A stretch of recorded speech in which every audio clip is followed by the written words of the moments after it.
கடந்த நாட்களின் இழப்புகளை நினைத்து இனியும் அழுதிடாதே. புதிய துவக்கத்தின் தேவனவர் நமக்கு முன்பாக செல்கின்றாரே. கடந்த நாட்களின் இழப்புகளை நினைத்து இனியும் அழுதிடாதே. புதிய துவக்கத்தின் தேவனவர் நமக்கு முன்பாக செல்கின்றாரே.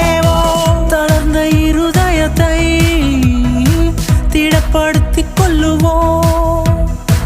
பலப்படுத்தும் கிறிஸ்துவால் என்னென்றும் ஜெயம் எடுப்போம். பாடி மகிழ்ந்திடுவோம், இயேசுவை உயர்த்திடுவோம். பாடி மகிழ்ந்திடுவோம், இயேசுவை உயர்த்திடுவோம்.